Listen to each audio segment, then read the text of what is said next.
ரஷ்ய அதிபர் புட்டின் வந்து துணிச்சலாக தன்னுடைய விமானத்தை அனுப்பி முஸ்தபா கமேனி, அதாவது ஈரானுடைய தற்போதைய சுப்ரீம் லீடர் முஸ்தபா கமேனி அவர்களை மீட்டு தன்னுடைய மாளிகையில் வைத்து சிகிச்சை அளிப்பதாக தானே நின்று மேற்பார்வை செய்வதாகவும் செய்தி. ஈரானிய ஜனாதிபதியும் ஈரானிய பாதுகாப்பு அமைச்சரும் மக்களோடு மக்களாக ஊர்வலத்தில் கலந்து கொண்டதை இவர்கள் பார்த்துட்டார்கள். அவர்கள் ஊர்வலமாக மக்களோடு மக்களாக போகிறார்கள், எந்த பாதுகாப்பும் இல்லாமல்.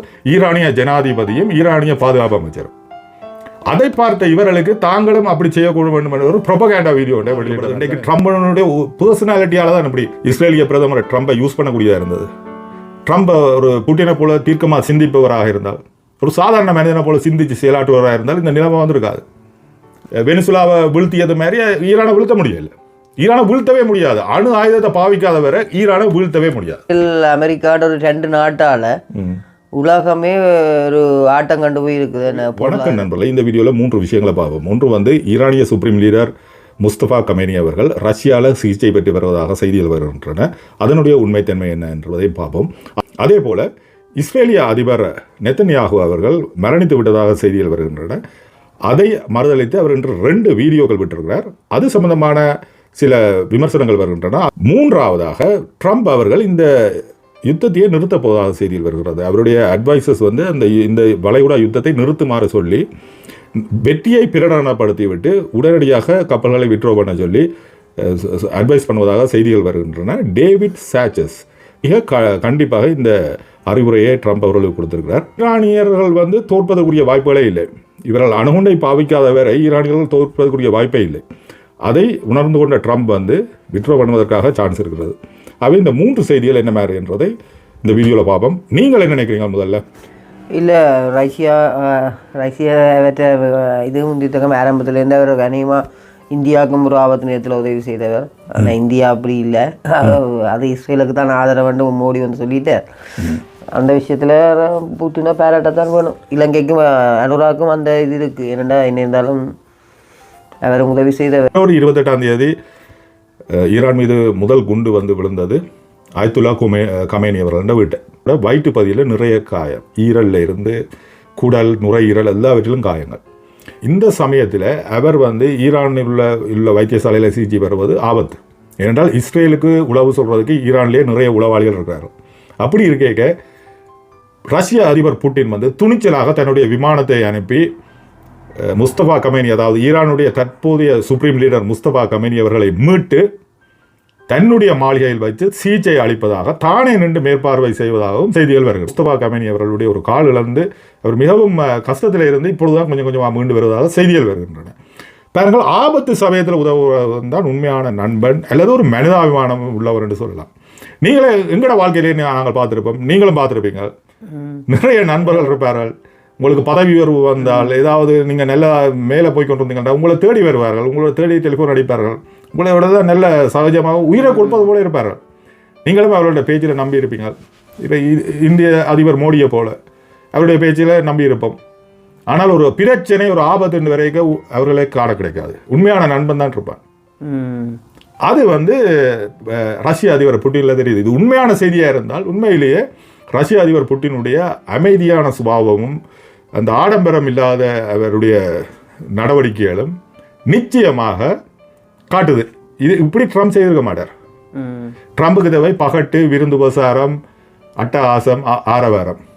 புட்டினுக்கு தேவை அமைதி, உதவி செய்யும் மனப்பான்மை, இரக்க குணம். இது உண்மையான ஒரு இரக்க குணம். இன்றைக்கு இயேசு கடவுள் என்று சொல்லி தெரிவிங்களே, இதுதான் ஐயா கடவுள். ஒருத்தன் ஆபத்தில் இருக்கிறான், தன்னுடைய தந்தையை இழந்திருக்கான், தன்னுடைய மனைவியை இழந்துட்டான், தன்னுடைய தாயை இழந்துட்டான், தன்னுடைய பிள்ளையை இழந்துட்டான், காலை இழந்துட்டான், ஈரல் குற்றுயிரம் குலையுறவுமா இருக்கேக்க எத்தனையோ பிரச்சனைகளுக்கு மத்தியில் புட்டின் இப்படி அவரை எடுத்து விமானத்தில் எடுத்து சிகிச்சை அளிப்பார், தன்னுடைய மாளிகையில் வைத்து சிகிச்சை அளிப்பார் என்றால் அது ஒரு மனிதத்தன்மை, மனிதாபிமானம் கொண்ட ஒரு தலைவர். அப்படி ஒரு தலைவரை ரஷ்யா அடைந்ததனால் தான் இன்றைக்கு ரஷ்யா உலக முன்னேற்றத்தை அடைந்து கொண்டிருந்தது. ரஷ்யாவில் போதைப்பொருள் கலாச்சாரத்திலிருந்து ரஷ்யா ஒவ்வொரு பிரிவுகளாக, மாஃபியாக்களாக, எண்ணெய் வியாபாரிகள், முதலாளிகள், ஒளிகாட்சின்னு சொல்லப்படுற முதலாளிகள் அந்த ரஷ்யா நாட்டை சிதைச்சு கொண்டிருக்கும் பொழுது புட்டின் உருவாகி இன்றைக்கு ஒரு பலமுள்ள நாடாக ரஷ்யாவை மாற்றினார். வெளிநாடுகள் என்ற கனவுகளில் இருந்து அத்தனையும் தவிர்த்தது. இதற்கு காரணம் வந்து புட்டினுடைய ஆரவாரம் என்ற இல்லாத அமைதியான சுபாவம், நல்ல ஒரு சுபாவம். இதற்கு எதிர்ப்பதம் வந்து ட்ரம்ப். வேற மட்டஹாசம் பாய் சவடால் ஒருத்தரை மதிக்காத குணம் தரம் குறைவாக பேசுவது. அதனால இன்றைக்கு நாடு முந்தி இருந்ததை விட சுடு சட்டியில இருந்து எரியிற அடுப்புகளை போன நிலையா அமெரிக்கா இருக்கு. உலகமே அப்படி இருக்கு.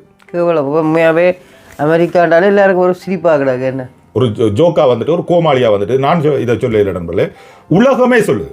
அமெரிக்காவில் இருக்கிற அத்தனை படித்தவர்களும் சொல்றாரு, படித்த அறிஞர்கள் அத்தனை பேரும் சொல்றாரு. படித்ததை விடுவோம், அறிஞர்கள் சொல்றாரு. உண்மையான செய்தியை பார்க்கணும் என்றால் ஸ்காட் ரிட்டர், மேக்ஸ் ப்ளூமென்தால், பிரெட் வெயின்ஸ்டைன், எனக்கு உடனே ஞாபகம் பெறல, ஜெஃப்ரி சாச்சஸ், இப்படியானவர்களோட செய்திகளை தேடி போய் பாருங்க. இவர்கள்லாம் உண்மையை பேசுகிறார்கள். இதை விட ஜோர்ஜ் கேலவே, எங்களுடைய பிரிட்டிஷ் எம்பி, இப்படி ஒரு குறிப்பிட்ட வர்க்கம் தான். மற்ற டக்கர் கார்ல்சன், இப்படியானவர்களான், கேண்டிஸ் ஓவன், இப்படியானவர்களான் உண்மையை பேசுகிறார்கள். நீங்கள் வந்து தமிழ் செய்திகளை பார்க்குறத நான் உங்களை குறை சொல்லையில், நாங்களும் பார்க்குறோம் நாங்கள். ஆனால் அதில் வெறும் டேட்டா தான் இருக்கும். எத்தனை பேர் கொல்லப்படுகிறார்கள், எத்தனை எப்படி உங்களை கவர்ந்தெழுத்து அதில் ஒன்றுமே இல்லாத தந்துட்டு உங்களுக்கும் அதில் பிரயோசனம் இருக்காது, நியூஸ் வரும், உங்களை மந்தையிலாக வச்சிருக்கும். ஆனால் இப்படியானவர்கிட்ட தேடி போய் பார்த்தீங்கன்னா உண்மை விளங்கும். என்னத்துக்காக இந்த யுத்தம் நடத்தப்படுது, யார் இந்த கேரக்டர் பர்சனாலிட்டியால் இன்றைக்கு உலகம் பாதிக்கப்படுது. இன்றைக்கு ட்ரம்பனுடைய பர்சனாலிட்டியால் தான் இப்படி இஸ்ரேலிய பிரதமர் ட்ரம்பை யூஸ் பண்ணக்கூடியதாக இருந்தது. ட்ரம்ப் ஒரு புட்டினை போல தீர்க்கமாக சிந்திப்பவராக இருந்தால், ஒரு சாதாரண மனிதனை போல சிந்திச்சு செயலாற்றுவராக இருந்தால் இந்த நிலைமை வந்திருக்காது. வெனிசுலாவை வீழ்த்தியது மாதிரி ஈரானை வீழ்த்த முடியல. ஈரானை வீழ்த்தவே முடியாது. அணு ஆயுதத்தை பாவிக்காத வரை ஈரானை வீழ்த்தவே முடியாது. அமெரிக்காவோட ஒரு 2 நாட்டால் உலகமே ஒரு ஆட்டம் கண்டு போய் இருக்குது. பொருளாதாரத்திலேருந்து இத்தனையோ பில்லியன் நஷ்டத்தில் போய் நிற்கிது. என்னென்று சொல்கிறது, நெத்தனியாவோட வீடியோ பார்த்துறீங்களா? அவர் காஃபி குடிக்கிற வீடியோ அதை பார்த்து நான் அதை ஏஐன்னு சொல்லினோம். பார்த்தேன் 2-3 பேர் அதை பற்றி பிள்ளையாத்தான் அவர் உண்மை இல்லைன்னு சொல்லினோம். எனக்கு தெரியலை என்னடா உயிரோட இருக்கிறாரோ. இப்படியான ஆட்கள் எல்லாம் இருந்து நாட்டை அழிக்கிறதுக்கு சில பேர் இல்லாமல் இருக்கிறது. இப்போ அமெரிக்காவும் இஸ்ரேலும் 2 நாடு இல்லாட்டி உலகம் ஒரு இல்லை. நீங்கள் சொல்கிறது மறக்கிறதுக்கு மணிக்கும் நாட்டில் இருக்கிற மக்கள் நிறைய பேர் வந்து இஸ்ரேலையும் சரி அமெரிக்காலையும் சரி பிடிக்காது. இப்படியான வீரர்கள் இந்த செயல்பாடு பிடிக்காது. 50% மாணவர்களுக்கு பிடிக்காது. மிச்ச 40% மாணவர்களுக்கு மூளைச்செலவு செய்தாச்சு. மிச்ச 10% இருக்குல்ல, அவர்கள் வந்து சில மனநலம் குன்றியவர்கள், அவர்களுக்கு இப்படி அழிவில் வாழ்பவர்கள், பிணங்களில் வாழ்பவர்கள், அவர்களுக்கு இதை பார்க்கறதுல சந்தோஷம். தன்னுடைய வீட்டில் ஒருத்தன் இறப்பு வராத வேற மற்ற நாடுகள்லையோ மற்ற வீடுகளில் நடக்கிற இறப்புகள் வந்து அவர்களுக்கு ஒரு கிரிக்கெட் ஸ்கோர், ஃபுட்பால் ஸ்கோர் பார்க்குற மாதிரி. அப்போ அவருக்கு நெத்தனியாவுடைய செயல்பாடு பிடிக்கும். அப்போ அவர்கள் ஆதரவு அளிப்பார்கள். கூடுதலாக இந்த மிருக குணம் உள்ளவர்களால் இப்படியானவர்களுக்கு ஆதரவு அளிப்பார்கள், நெத்தனியாவுக்கோ அல்லது ட்ரம்புக்கோ. அப்போ சாதாரண மனிதத்தன்மையை கொண்டவன் மிருக குணம் உள்ளவனோட சண்டைக்கு போவானோ, அவன் அமைதியாக இருந்துருவான். மிச்சம் 40% மாணவர்கள் என்ன செய்வார்கள் என்றால் அவர்கள் மூளைச்செலவை செய்யப்பட்டு சில வேளையில் இவர்களுக்கு ஆதரவு கொடுக்கலாம். ஆனால் நெத்தனியாவை, இப்போ நீங்கள் நெத்தனியாவை சொன்னபடியாக சொல்கிறேன் என்னென்னா, நெத்தனியாவை வந்து பின் விளைவுகளை பார்க்குற மனிதன் இல்லை, உண்மையிலேயே மிகவும் ஆபத்தான மனிதர். இப்படியான மனிதர்கள் நீங்கள் தனிப்பட்ட வாழ்க்கையில் இப்படியான மனிதர்களை நீங்கள் பார்ப்பீர்களாக இருந்தால் அநேகமாக அந்த கொலைகாரர்கள் என்று சொல்வார்கள். திடீர்னு பார்த்தா ஒருத்தன் இருப்பான், மாமியார் மச்சான் மருமகன் எல்லாரையும் கொலை செய்து விட்டுருவான். இதை நான் சொல்கிறதில்ல சில பேருக்கு பிடிக்கிறது இருக்கையில். இப்போ நீங்கள் செய்திகளை பார்ப்பீங்கள், சக்தி டிவியில் ஏதாவது ஒரு செய்தியில் ஒரு திடீர்னு ஒருத்தன் மாமியார் மச்சான் வீட்டில் இருக்கிற தாய் தப்பா கொலை செய்திருவான். அப்போ நான் யோசிக்கிறேன், என்னன்ற உன்னால் முடியுது இப்படின்ட்டு. ஒருத்தன் செய்திருவான்வைகள். இது மனநலம் குன்றியவன் நான் சொல்லல. இவர்களுடைய பிரச்சனை பின் விளைவுகளை பார்க்கறது இல்லை. பின் விளைவுகளை பார்க்காதவனோட நாங்கள் டீல் வச்சோம் என்றால் 100% பிரச்சனை இல்லாமல் போகும். ஆனால் அந்த 10% பிரச்சனை வரமாக இருந்தால் மிகப்பெரிய ஆபத்தை நீங்கள் சந்திக்கணும். அதை நான் பொதுவாக வந்து அகண்ட முகத்தோட்டத்தில் இருந்து நீங்கள் இப்படியானவெல்லாம் ஜட்ஜ் பண்ணலாம்.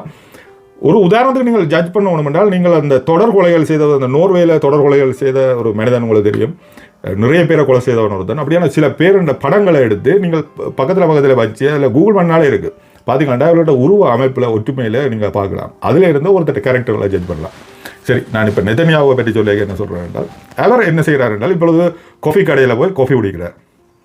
மற்றது ஒரு மலை பிரதேசத்திலிருந்து இஸ்ரேலிய மக்களோட அளவலாகிறார். இதெல்லாம் எதற்காக என்றால், தான் உயிரோடு இருக்கிறான்ற காட்டுறதுக்காக. ஏஐ என்று சிலர் சொல்கிறார்கள். உண்மையிலேயே எக்ஸ் தளம் உட்பட ChatGPT எல்லாமே இவருடைய வீடியோக்கள் ஏஐ வீடியோ என்று நிறுவி இருக்கு. இவர் ஏன் இப்படி செய்கிறார் என்றால், இவரும் ஈரானிய ஜனாதிபதியும் ஈரானிய பாதுகாப்பு அமைச்சரும் மக்களோடு மக்களாக ஊர்வலத்தில் கலந்து கொண்டதை இவர்கள் பார்த்துட்டார். அது மிகப்பெரிய ஒரு பிரச்சார வீடியோவாக வந்துட்டு, அதாவது இவ்வளவு குண்டு மலை அமெரிக்காவும் இஸ்ரேலும் பொழிஞ்சு கொண்டிருக்க இப்போ ஒரு 4 நாளைக்கு தெஹ்ரான் நகரத்தில் அவர்கள் ஊர்வலமாக மக்களோடு மக்களாக போகிறார்கள், எந்த பாதுகாப்பும் இல்லாமல். ஈரானிய ஜனாதிபதியும் ஈரானிய பாதுகாப்பு அமைச்சரும் அதை பார்த்த இவர்களுக்கு தாங்களும் அப்படி செய்யக்கூட வேண்டும் என்ற ஒரு ப்ரொபகேண்டா வீடியோ ஒன்றை வெளியிட்ட மாதிரி தான் எனக்கு இருந்தது. என்ன பொறுத்தவரையில் இஸ்ரேல் அதிபர் உயிரோடு தான் இருக்கிறார். அவர் பதுங்கு ஒளிகளே இருக்கிறார். தன்னை பாதுகாப்பாக அவருடைய மனைவியையும் பிள்ளையையும் அமெரிக்காவுக்கு அனுப்பிவிட்டு அவருடைய விமானத்தை ஜெர்மனியில் கொண்டு போய் பார்க் பண்ணிட்டு அவர் பாதுகாப்பாக இருக்கிறார் என்றுதான் நான் நினைக்கிறேன். அதுவும் பதுங்குடிகளை பாதுகாப்பாக இருக்கிறார். ஒரு பதுங்குடிகளை பாதுகாப்பாக இருக்கிறார். சரி, என்ன ஒரு மாதிரி பாதையும் திறந்துட்டார். ஹோமோஸோ அந்த அணை ஸ்ட்ரைட் ஆஃப் ஹோமோஸ். உண்மையில இப்படியான பேரல் வந்து நான் உண்மையிலே கேள்விப்படையில. ஸ்ட்ரைட் ஆஃப் ஹோமோஸ் நீங்க கேள்விப்பட்டீங்களோ? இப்போ ஒரு அன்றாடம் ஒரு பாமர மகன் வாழ்க்கையில கூட பேரு வாயில கூட இந்த ஸ்ட்ரைட் ஆஃப் ஹோமோஸ் வார்த்தை வந்து பழகிட்டுது. ஏன்னா அதால இப்போ உலக நாடுகள் ஆடி போய் அவன் பூட்டி விட்ட உடனே ஈரான் இவ்வளவு இப்போ இல்லாத பொருளாதாரம் ஏசியா பொருளாதாரம் என்ன குறிப்பாக எங்கட ஸ்ரீலங்கா எல்லாம் ஓயில் வேற இல்லாம கஷ்டப்பட்டு மெயினாக வந்து ஆசிய நாடுகள் தான் நீங்கள் மெயினாக அங்கே இருந்து இப்போ திறந்து விட்டுட்டாரு. அமெரிக்காவையும் இஸ்ரேலையும் தவிர மிச்சம் எல்லாரையும் போகலாம் வந்துட்டார். அது உண்மையில நல்ல செய்தி தான் செய்ய ஒன்று மாதிரி நடந்து வைக்கி.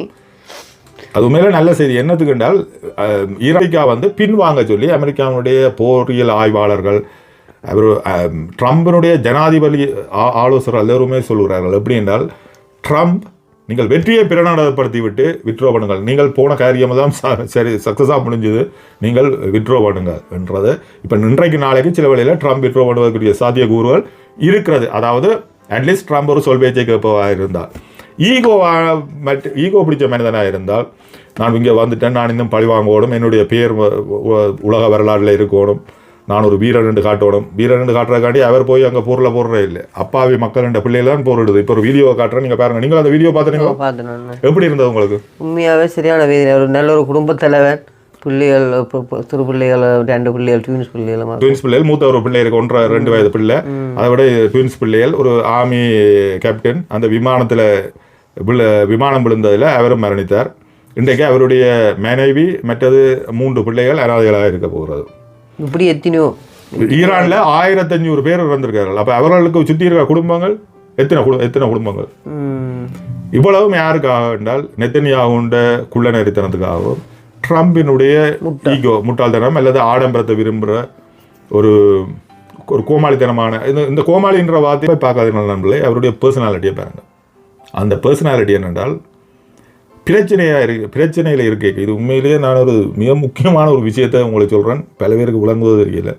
ஒருத்தனுடைய பர்சனாலிட்டியில் இதை நீங்கள் கவனித்து பார்த்தீங்கன்னா, சிலர் வந்து பிரச்சனை வரைக அமைதியாக இருப்பார், சிந்திப்பார்கள், எப்படி இந்த பிரச்சனையிலேருந்து வெளியில் வாரது, என்ன எப்படி செயல்பட்டால் இதில் இருந்து சரியான ஒரு தீர்வை நோக்கி போகலாம் என்று சிந்திப்பார்கள். சிலர் இருக்கிறார்கள் இந்த ஒரு பிரச்சனையை கண்டோன்னே டக்குன்னு இன்னொரு பிரச்சனைகளை அதில் போய் அட்டகாசம் பண்ணி இன்னும் அந்த குரங்கடாயில் பூமாலை கொடுத்த மாதிரி ஆகிவிடுவார்கள். ட்ரம்பை பொறுத்தவரையில் ஒரு பிரச்சனை இருக்குது. எது என்றால் எப்ஸ்டீன் ஃபைல்ஸ் என்ற ஒரு பிரச்சனை. அவருடைய அந்த காலத்தில் அவர் செய்த, அந்த காலத்தில் ஒரு காலமில் ஒரு 10 வருடம் 15 வருடங்களுக்கு முதல்ல அவர் செய்த லீலைகள், அதாவது 50-60 வயதுகளில், ஒரு 50 வயதுக்கு மேலே போனாலே கிழவன் என்று தான் சொல்கிறோம். நாங்களே தான் கிழவர். இப்போ 50-60 வயதுகளில் அவர் செய்த லீலைகள் வந்து வெளியில் வர தொடங்கியிருக்கு எப்ஸ்டீன் ஃபைல்கள் மூலமாக. அப்போ அவர் யோசித்தார், இப்போ நான் வெளிப்பக்கமாக போனால் எங்கேயாவது போய் ஏதாவது அட்டாசம் பண்ணி ஏதாவது குழப்பி விடுவோம். அதுக்கு பேர் வந்து extroverted sensing plus extroverted thinking. இந்த சந்தர்ப்பத்தை நெத்தன்யாகு சரியாக பயன்படுத்தினார். எப்படி என்றால் இப்படியான நிலைமையில் ட்ரம்ப் இருக்க அவருக்கு ஒரு அட்வைஸ் பண்ணார், அயத்துல்லா கமேனி மீது குண்டு போட்டு இது சரியான சந்தர்ப்பம், இதன் மூலமாக இங்கே உள்ளூரில் இருக்கிற பிரச்சனையை மடக்கலாம். மற்றது இஸ்ரேலியிடம் ஏற்கனவே சில ஃபைல்கள் இவரை பற்றின ஃபைல்களும் விவரங்களும் இருக்குது, பணைய கைதியாக கூட இவர் மாட்டுப்பட்டிருக்கலாம். அப்போ அவர் யோசிச்சார், ஓகே அவரான எதிர்காலத்தை பற்றியோ கடந்த காலத்தை பற்றியோ யோசிப்பவர் இல்லையே. அப்போ அவர் வந்து இந்த தாக்குதலுக்கு அப்ரூவல் பண்ணினார். பீட் ஹெக்ஸெட் என்ற ஒரு அவரை பார்க்க ஒரு மிருகக்கூடம் கொண்டவர் போல தான் இருக்குது. உங்களுக்கு தெரியுமா இந்த beat Hegseth secretary of states இந்த பதவியில் இருப்பவர் தெரியும் தானே? இவர்கள் எம்பி அமைச்சர்கள் மாதிரி தானே. எங்களோட பாதுகாப்பு அமைச்சர் 2 பையங்களை இலங்கையில் பாதுகாப்பு அமைச்சரோ இல்லை நிதி அமைச்சரோ இப்படி வர்றாரு. பிறகு பாராளுமன்றத்தில் செலக்ட் பண்ணப்படுகிறார்கள். இவர்கள் வந்து ஜனாதிபதி தான் நிர்ணயிக்கிறார். இவர்கள் தேர்தலில் நிற்பது இல்லை, மக்களும் தேர்ந்தெடுப்பதில்லை. இந்த பீட் ஹெக்ஸெட் பாதுகாப்பு செயலாளர் அதான் வெளிநாட்டு செயலாளர் இவர்கள் எவருமே மக்களால் தேர்ந்தெடுக்கப்படுவதில்லை. ஜனாதிபதி அதாவது ட்ரம்பினால தேர்ந்தெடுக்கப்படுகிறது. ட்ரம்ப் யாரையுமே நிறுத்தலாம். இன்றைக்கு தன்னுடைய மருமகனை கிருஷ்ணர் என்று சொல்லி ஒரு மருமகனை தான் அந்த வெளிநாட்டு செயலாளர் மாதிரி அவர் தான் தெரிகிறார். அப்போ ஸ்ரீலங்கா மாதிரி இல்லை, எம்பி மேலே மக்களால் தேர்ந்தெடுக்கப்படுவதில்லை. இந்த பீட் ஹெக்ஸத் வந்து மக்களால் தேர்ந்தெடுக்கவில்லை. பலர் இருக்கிறார்கள் மக்கள் தான் இவர்களை தேர்ந்தெடுத்தாண்டு. என்ன அனுபவம் பீட் ஹெக்ஸத்துக்கு என்ன அனுபவம்? ஃபோக்ஸ் நியூஸில் யூடியூபர் இப்போ நாங்கள் மாதிரி யூடியூப்பில் வந்து வீராவேசம் பேசி மக்களை கவர்ந்ததான ஒரு வலதுசாரி சேனலில். அதற்கு முன்பு இராணுவத்தில் இருந்தவர். அதுதான் பீட் ஹெக்ஸத்தின் குவாலிஃபிகேஷன். அவரை மக்கள் தேர்ந்தெடுக்கல. அப்போ அதான் யூரோப்பில் உள்ள முழு நாடுகளுமே இப்போ இவருக்கு உதவி செய்ய மாட்டேன்னு சொல்லிட்டுலாமே. ஆஸ்திரேலியாவில் இருந்து ட்ரம்புக்கு இராணுவ உதவியோ கப்பலோ இந்த இதுவும் நாங்கள் செய்ய மாட்டோம்ட்டு என்றது இந்த முட்டாள்தனத்தால். ஆனால் நீங்கள் அண்டை சொன்னீங்களா, ஆனால் இஸ்ரேல் முதல் ஆரம்பத்தில் இஸ்ரேல்ன்ட்டு தான் வருது. ஸ்பெயின் மாட்டேன்ட்டு ஸ்பெயின் அதிபர் ஆரம்பத்தில். இப்போ பார்த்தா எல்லா யூரோப் நாடுகளும் இதை மாட்டேன்னு சொல்லினேன். ஸ்பெயின் அதிபர், ஜப்பான் அதிபர், ஆஸ்திரேலியா அதிபர், இங்கிலாந்து அதிபர், பிரான்ஸ் அதிபர் கூட மாட்டேன்னு சொல்லிட்டார்கள். அமெரிக்கானுடைய மானம் போய்கொண்டிருக்கு. ஒரே ஒரு வேலை செய்யலாம், இந்த யுத்தத்தை நிறுத்தலாம். நிறுத்தி போட்டு திரும்பி விட்ரோ பண்ணுவதுதான் பெரிய ஒரு உலகத்துக்கே ஒரு நல்ல செயலாக இருக்கும். ட்ரம்புக்கு கூட இழந்த மானத்தை கொஞ்சமாவது திரும்ப வேறு ஏதாவது மூலமாக மீட்டலாம். இது ட்ரம்புக்கு ஒன்றும் புதிது இல்லையே, பொய் சொல்வது புதிது இல்லையே. வெற்றி அடைஞ்சிட்ட போரில் இனி நாங்கள் இங்கே இருக்க தேவையில்லை. நோவால் பரிசியை யாருக்கோ கொடுத்த நோவால் பரிசியை கேட்டு வேண்ட அளவுக்கு பக்கம் கட்டமைதாண்டா இப்படியான ட்ரம்புக்கு இது பெரிய விஷயம் இல்லை நண்பர்களே. வேறு என்ன நீங்கள் சொல்ல போகிறீங்களோ? இல்லை வேறு என்ன, நீங்கள்லாம் நாளை பாப்பம் என்ன நடக்குதுன்னு. ஓகே நண்பர்களே, மீண்டும் ஒரு வீடியோவில் சந்திப்போம்.